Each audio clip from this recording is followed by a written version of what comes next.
Remember yesterday we had a great panel discussion on what retailers need to do to thrive and survive, and today is no exception. So I'd like you to give a nice warm welcome now to David Grimes, who is founder and CEO of Sorted, to moderate this session. Thank you.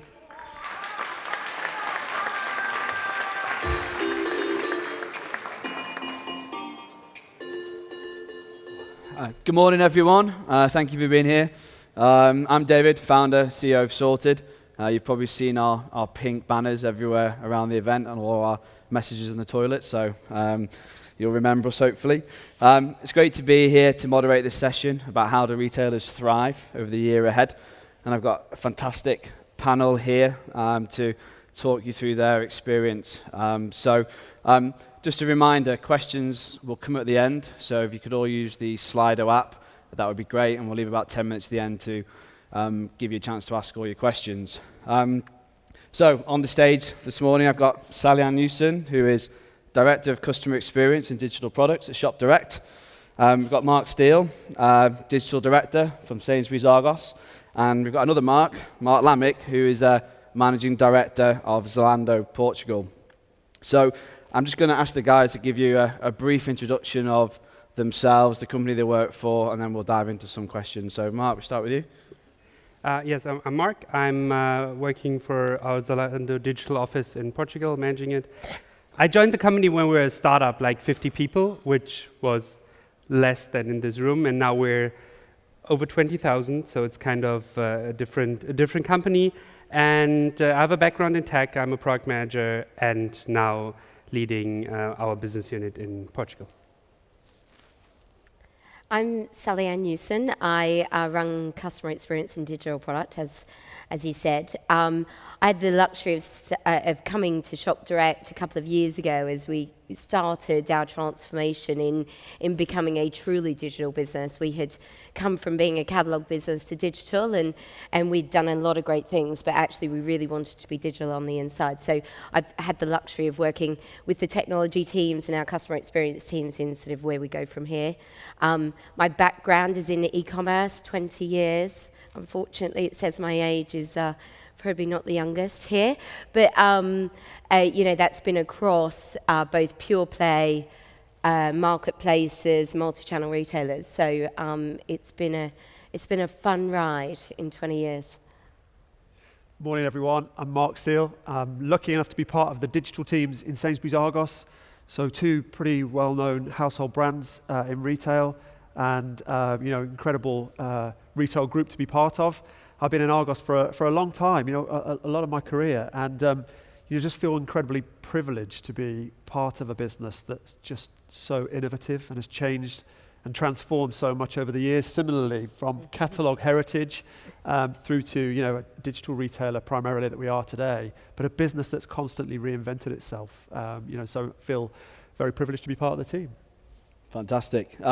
Obviously, we're at a tech event, so I'm keen to dive straight into technology, obviously. And just really want to understand from you guys, what technology do you think is going to really transform retail over sort of the next 24 months? Is it voice? Is it augmented reality? There's lots of kind of buzzwords around there at the moment. So for me, I kind of want to know where you're placing your bets. So Mark, if I can start with you. Yeah, for sure. I think it's a really tricky question to answer. And I think maybe in the past, over the last sort of 5 or so years, it's been really easy to try and single out one thing that's been the big shift that retailers are thinking about, or all sectors are thinking about. We've talked a lot about the shift to mobile. We've talked a lot about data being the big thing that we need to get behind as retailers. And my personal view is I think it's becoming increasingly tricky to think about just one thing and pick out one thing. Actually, I'm really excited about the combination of new technology opportunities. And I think what's going to be really interesting is seeing how retailers bring them all together. So whether that's voice experiences or augmented reality or AI, machine learning, I don't think one of those things in its own right is going to be the next big shift like we've perhaps seen in the past.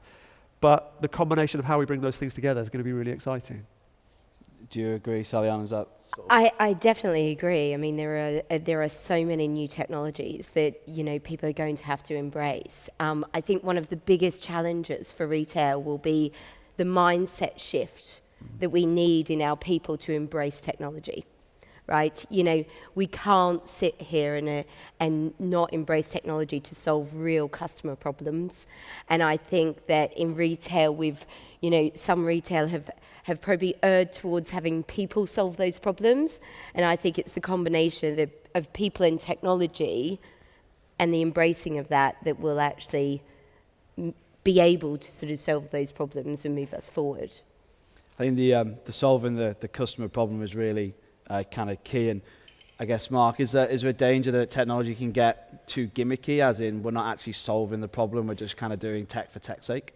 Totally agree with that. I think that's when we talk about voice or augmented reality or virtual reality, that all sounds pretty good, and there's definitely use cases for it, but none of those technologies will solve the general problem of e-commerce. It's a nice addition. There are definitely use cases where all of those make sense, but it's not, as Mark said, it's not the thing. I think where we will move very much towards is a very personalized experience. And I think this is definitely a shift that will come more and more. I think there's already a lot of signs that show us, okay, customers are interested in really feeling personally welcomed, even in an online store. And so really move forward with that, and AI and data is going to be a big part of that, because only then you can understand the customers. But I think this shift with like different technologies, different use cases, but this shift to a personalized experience will be like, we will see that over the next years pretty dramatically. Yeah, I think personalization is becoming quite a big topic, isn't it? And I think, you know, linking that to customer experience is key. I guess, Sally-Ann, what a Shop Direct doing around customer experience and really driving that? You're absolutely right about the personalised experience, right? It's about removing friction in their shopping experience, and that's got to be your ultimate goal, right? You know, you talk about gimmicky technologies. You know, I think visual search is actually a really good example where the application of that, where it's a snap and shop, versus actually seeing how you might use that application to remove friction in the shopping experience, making the content shoppable, or using visual search in a way that actually allows you to serve up recommendations that are either part of shopping the look or our ability to be able to sort of support out of stocks, is a much more applicable application of technology to solve real customer problems and remove the friction. And so one of the big things we're trying to do is actually look at what are all the friction points, how do we remove them in that journey, but also how do we provide distinctive experiences? You know, a brand has to engage with its consumer in a way that is distinctive to other brands in order to gain loyalty and retention over time. So I think the two things for us is friction and distinction. Mark, just on that point of distinction, I guess it's quite easy to look at what another retailer is doing really well and not copy it as such, but how do you kind of avoid that kind of doing the same as everybody else and kind of have your own kind of customer experience? Yeah, I mean, I think it's tricky, but I mean, I completely agree. I think it starts with putting yourself in the shoes of your customer. I think it starts by asking, how can we add value to our customers, and how can we do that in a tone of voice and a way that's appealing to the people that want to shop with us, and potentially new customers as well. I do think one of the really important things that we need to think about as retailers is, how do we help consumers and our customers control the shopping experience and have control over the shopping experience?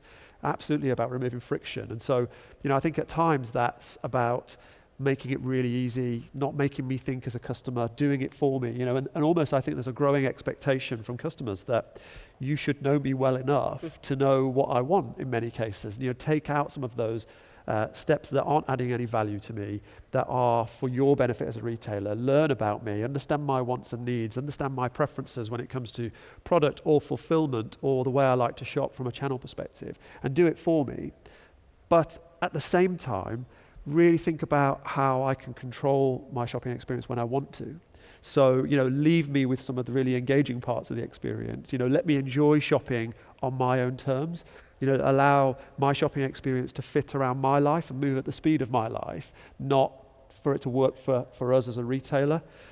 So one of the things we've been working really hard on in Argos is, how do we kind of create that control in a way that is a real match and a pairing of personalized experiences, using data to try and do things for me, presenting great recommendations or selecting things in advance, but at the same time allowing you to personalize, customize, and control the experience.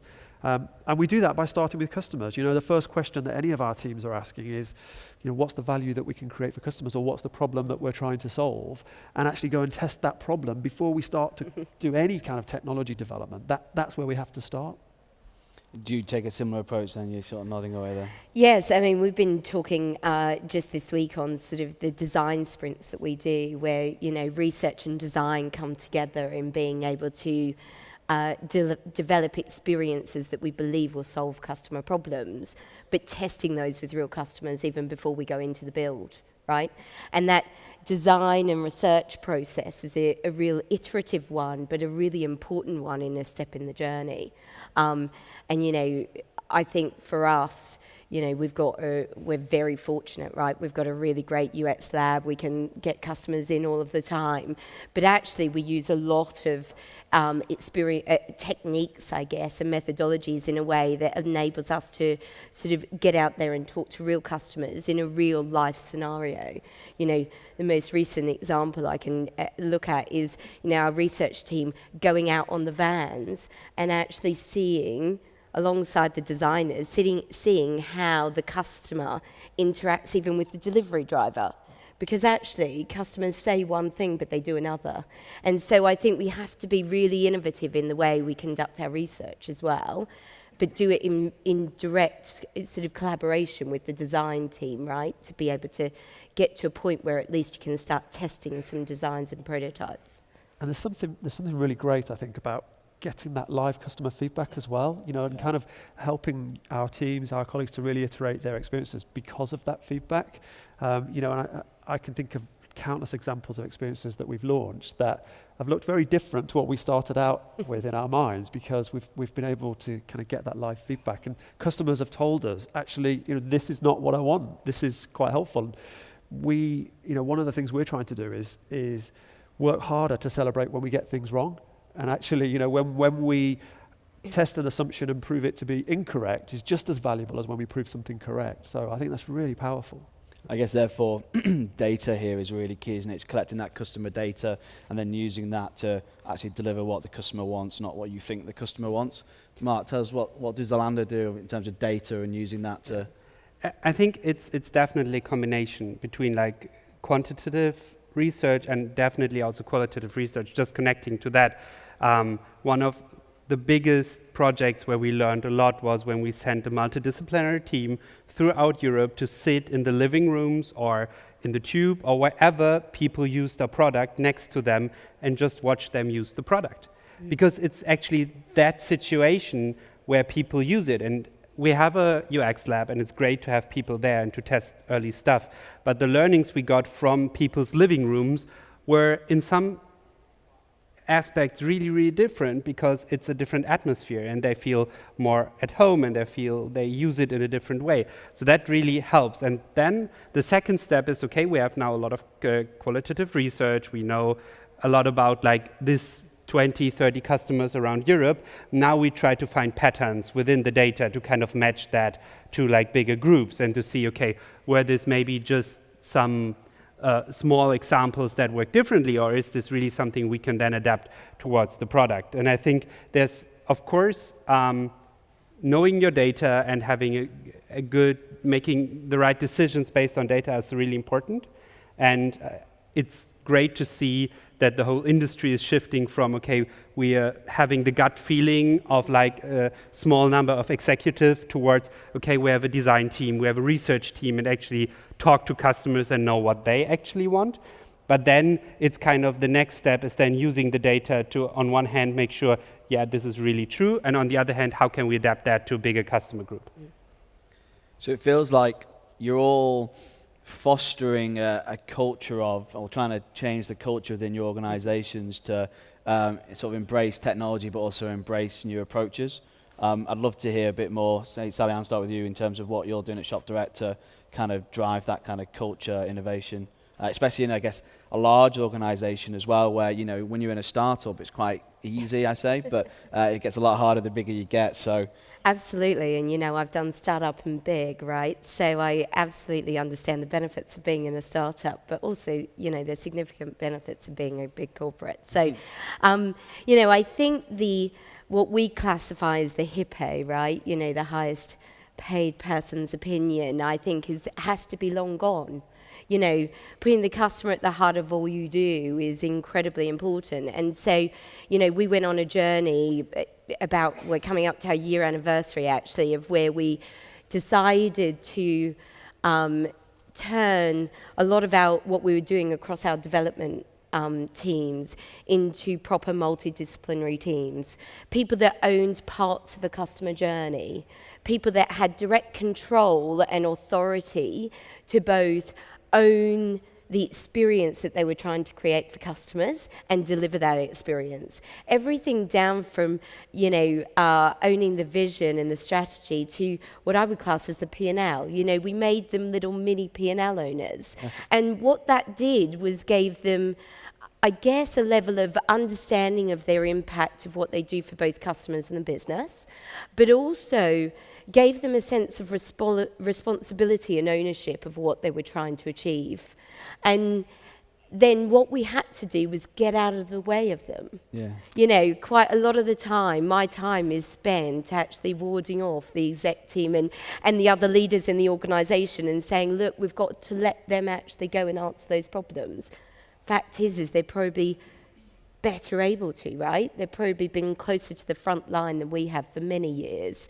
And so it's been a real cultural journey for us. It's one that's been, you know, hard. I won't profess to it being easy. It's been really hard for all of us, but it's actually been really exciting. And, you know, I think that the culture that we've created now is one that, you know, our next step is actually to unlock technology for them, and I think that's going to be an exciting journey for them. So you've seen the benefits then of Oh, definitely. And, you know, we've utilised what I think is really exciting is utilising the young talent, right? You know, we have a great apprenticeship programme within the organisation, and it's these guys that actually, most of them, quite frankly, have their own businesses and startups outside of the office, right? These people are ones that we need to embrace, and we need to let loose a bit, let loose of the reins, and actually let them find their way and help us find our way in being able to deliver the experiences for customers. It's interesting, Mark. We were talking earlier about you're obviously based in Lisbon, and you said Zalando don't actually trade there, but you're based there largely because there's a lot of talent. You know, can you just explain a bit more around that? Yeah, for us, it's kind of it's interesting to see this journey now with a lot of retailers. And in the end, we're an online company. We started 10 years ago. We were online all the time, and we always had like a tech team because we knew tech was important for our platform as itself, and we are also a tech company. And that means we're building all our stuff ourselves. We already had a huge tech team in Berlin 3 years ago when we actually decided we need to internationalize our tech team to get more talent that is not willing to move to Berlin in different cities. So we opened up in Dublin, opened up in Helsinki, and then, well, we saw, okay, there's actually a lot of potential also in Southern Europe. We decided to go to Lisbon to open a product development center there. And for us, and I think this is also connecting to what we're talking all the time, it's not only about having engineers somewhere, it's about having a complete team there. It starts with business developers, it's product managers, it's designers, it's analysts, because that's actually also a pretty crucial part when we talked about the data. And they're sitting together with the engineers, and they are one team, and they're working on this one product that they want to bring forward. And I think this is what we're doing in Lisbon as well, and as in a lot of teams in Berlin and in Helsinki and Dublin as well. But this is like kind of a structure where we learned that this actually drives forward our product and also our customer experience a lot bigger than just having only tech people somewhere and business people at a different place. I completely agree, and I think for me the really important kind of part of innovation is people. It's about people, it's about change and about culture, and I think it's something that needs to be embraced right throughout the organisation. I absolutely think, innovation and change needs to be embraced by the leaders of the business, and we also need to create an environment where ideas can surface, an organisation where we know that we'll get some things wrong, and if we are going to be innovative, if we are going to move quickly, if we are going to change, some things won't go well, and that's okay. That's part of that learning process that allows us to kind of get things right for customers over time. I think from an Argos perspective, I genuinely believe change and innovation is part of the heritage of our business. It's part of the DNA of our organisation, from catalogue retailer to stores to online, from online to mobile. Some of our fulfillment channels in terms of same-day delivery, real groundbreaking propositions for our customers that have been delivered by people in our teams coming up with great ideas of how we can leverage technology, leverage our capability. But ultimately, it comes down to great people, and it comes down to great talent. We've just added another 150 technology roles to our teams in London, and that's partly about being able to get things done, but it's also about creating this wealth of ideas, this real diversity of thought, recognizing that leadership team of the business don't have all the answers, don't have many of the answers actually, and it's about being able to nurture great talent and bring great talent into our organization. And for me, that's what innovation's about, less so labs and research and kind of all of the tools of the trade. They're important, but it comes down to people. I completely agree. At Sorted, we invest really heavily in that culture, fail fast, move quick. And I think one of the beauties of this sector in e-com is that, it is moving at a rate of knots. It's the customers becoming more demanding. We want, we want things delivered tomorrow, yesterday.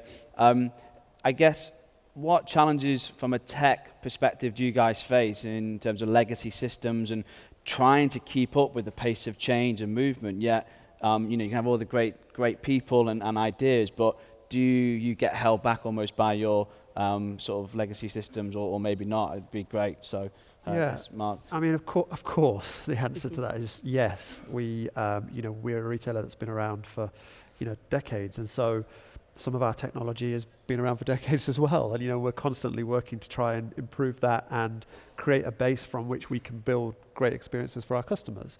So, I'd be lying if I said, we had an absolute perfect technology stack and we could do everything we wanted at the pace we wanted.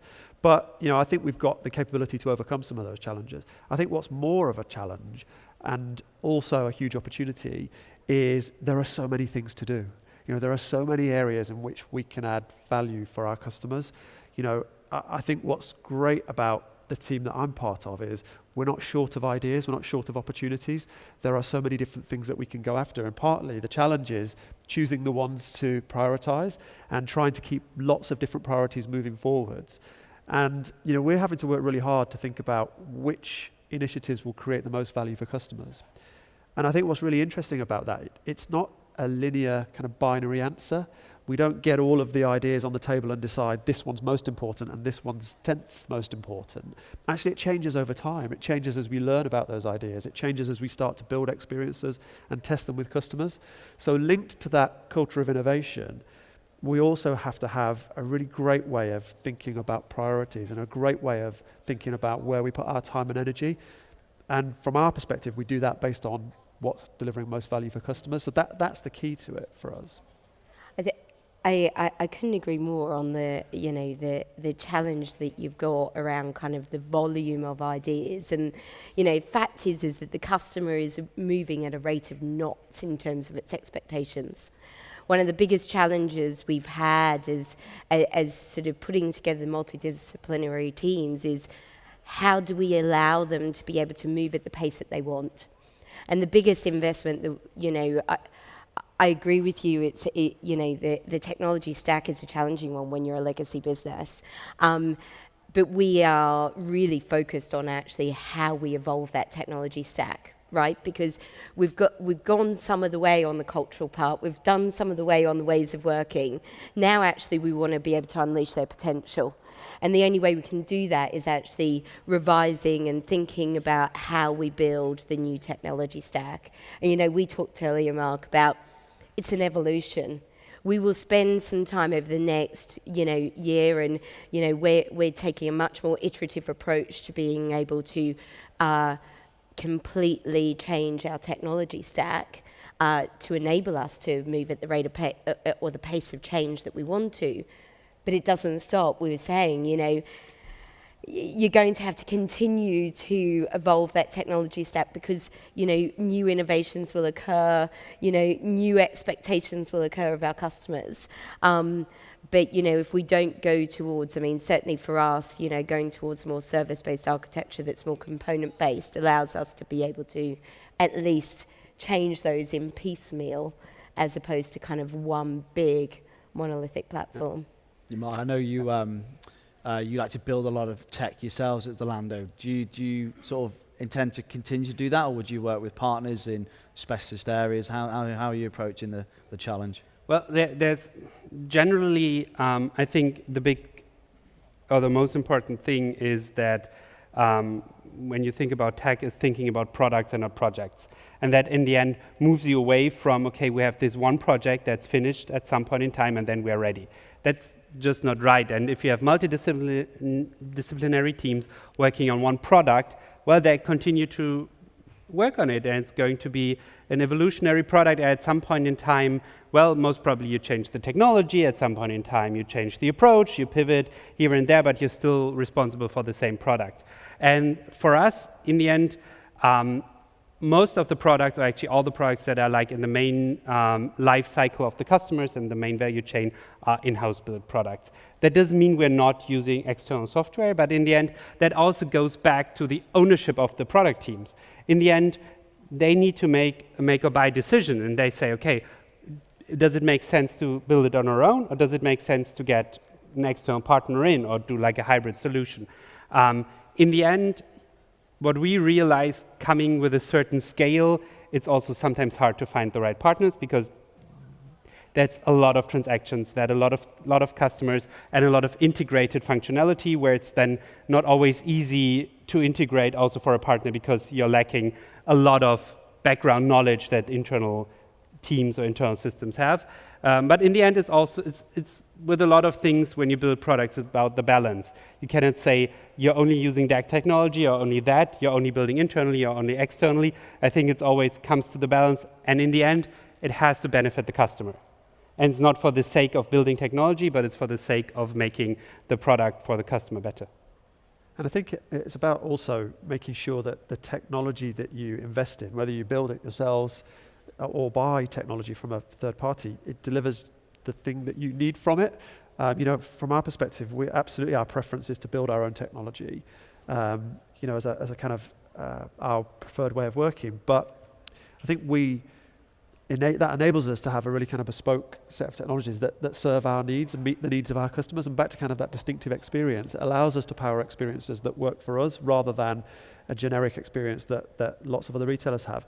I think what we also try to think about is whether that piece of technology is absolutely core to our customer offer. Is it something that differentiates us? Is it an area in which we think we can win in the market, and technology that drives that? Because if it is, we want to build that. We want to own that technology. We want to shape it in a way that suits our needs. We want to be able to change it over time.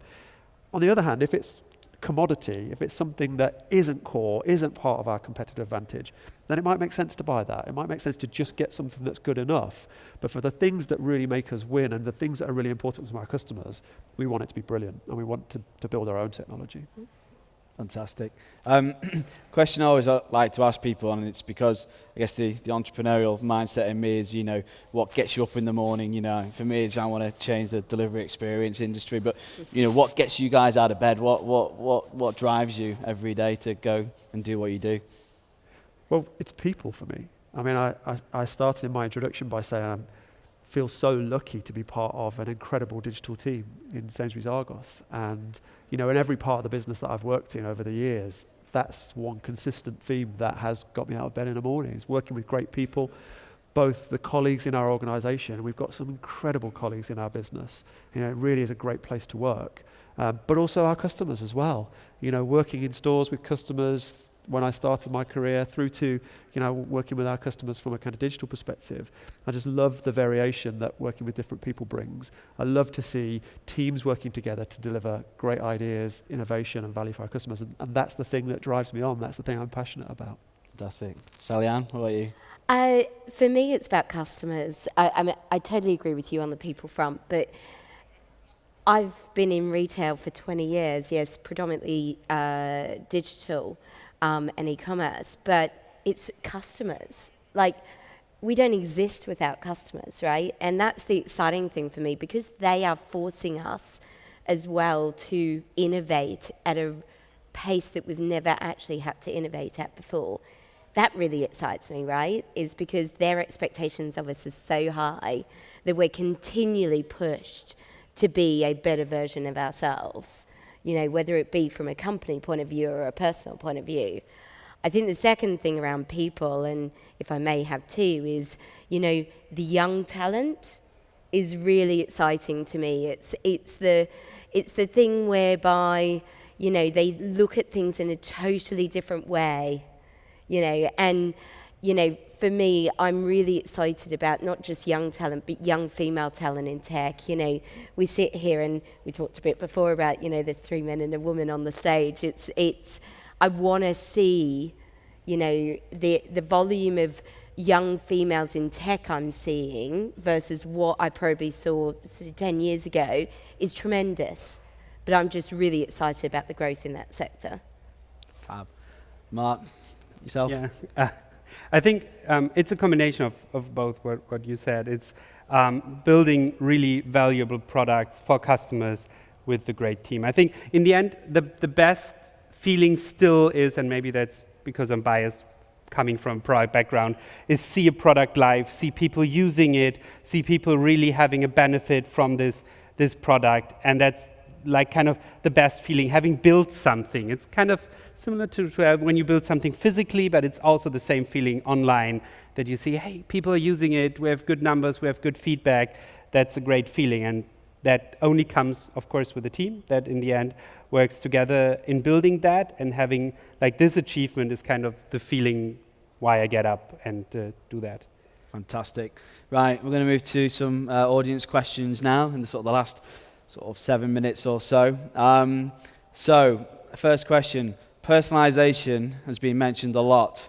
How will this be achieved with the blocking of tracking cookies being rolled out by the major browsers? Who wants to take that one on? Mark? But I can start with the easy pick.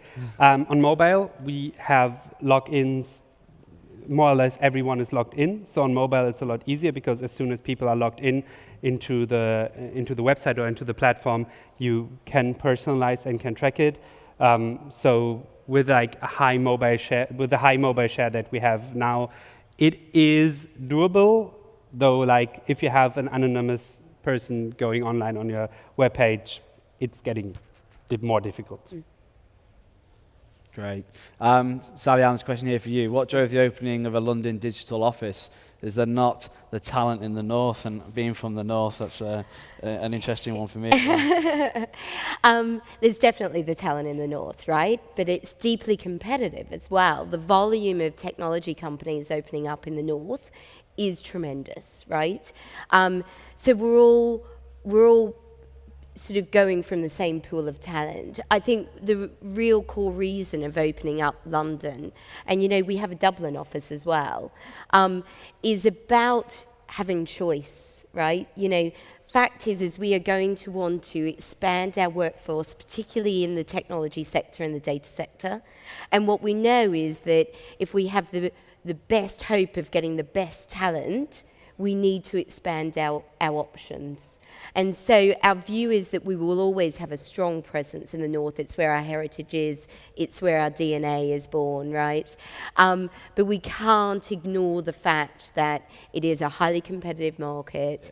We need multiple locations to tap into the multiple talent that we require across both digital and in the technology sector, but also data science. You know, there is a bigger pool of talent in data science in London. So that was one of the core reasons. Right, fab.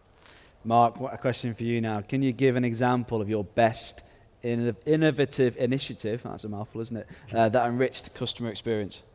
Yeah, I mean, lots of great things that the business is doing. I mean, a couple of things that stand out that we've done recently that I find really exciting. Firstly, the work that we've been doing with augmented reality. So in our mobile shopping app, the Argos app on iOS, you can use your smartphone to place products into your home and see how they might fit in your own living room. So we've done some work with our furniture range for sofas. We've done some work with TVs. You know, you're never quite sure whether you need a 55-inch TV or a 65-inch TV and whether it's going to fit on the wall. My husband always says 65. It's always got to be the biggest one possible. But of course, on a website, they all look like black rectangles. So it's quite tricky to kind of get a feel for how they'll look. So, you know, the team, some of whom are here today, have built this augmented reality experience. So you can actually place that TV onto your wall. You can see how it might look in your living room. You can even play video on that TV to kind of really get that experience.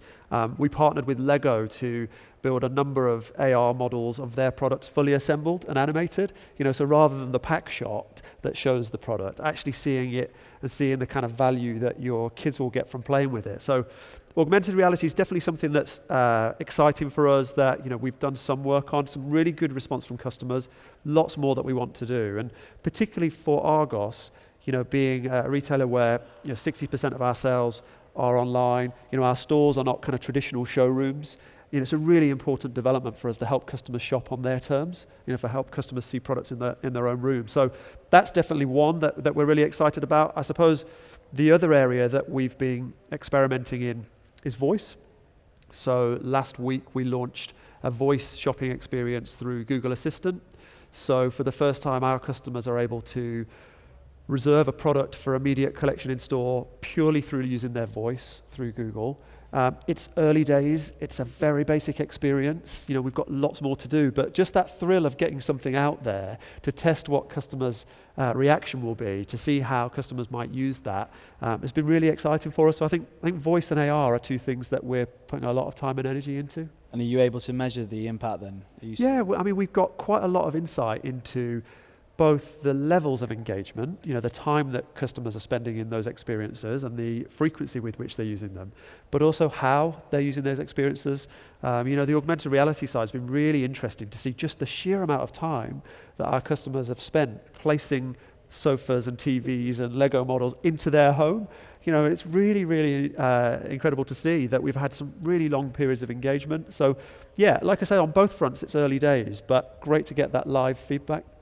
I remember cutting out in newspaper the size of the TV. I was thinking of buying and holding it up against the wall. So don't need to do that yeah, anymore. no Just more download technology our has app. come to my rescue. Yeah. Mark, I'm keen to ask you, there's a question here about attracting and retaining talent. In the UK, talent is really, you know, there's a fight for great talent, and then it's hard to retain it as well. You have to really work at it. How do you find that challenge in Lisbon? Well, I think biggest thing is if you want to have great tech talent, it's nowhere easy. There's no place in this world where you can get a lot of digital talent without any problems. So actually people are moving. There's a lot of great tech companies everywhere in the world, so it's nowhere easy.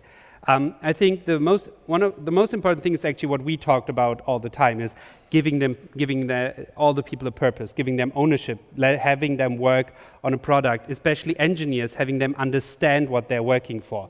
So not here, this is your task, do that, but hey, this is the customer problem. This is what we want to achieve. This is what we want to build. There was actually another question with young individuals, and I think this goes into the same direction, is really giving them a purpose, having them know what they work for, like celebrating success, but also celebrating failure, and that really motivates people. And in the end, it's, yes, salary is important, and salaries will rise, and it's great to have free coffee, free food, free whatever, but in the end, if you don't see the purpose for what you work for, you're not going to stay with that company. And I think this is something where all smaller and bigger companies can really get good talent into, with like giving them the ownership about what they do. I couldn't agree more with that. Let them understand and know what they're building and what the impact of that is going to be.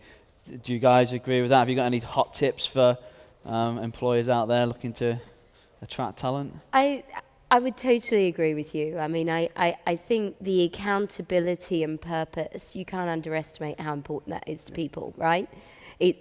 It's why we all get up in the morning and go to work as well. You know, you've got clear purpose as to why you exist and what you're doing. So I totally agree. And I think, you know, that real support as well that we have to give them in being able to continually evolve and develop their own craft as well, I think is really important. You know, we've got to give them the freedom and the space, not just to do the things we need them to do for our customers and the business, but also the time and the resource and energy to be able to continually build their craft. And I think that's where you've got to place emphasis on, right? Because we benefit from it. The more they actually build and develop their own craft and talent, you know, we only benefit from it.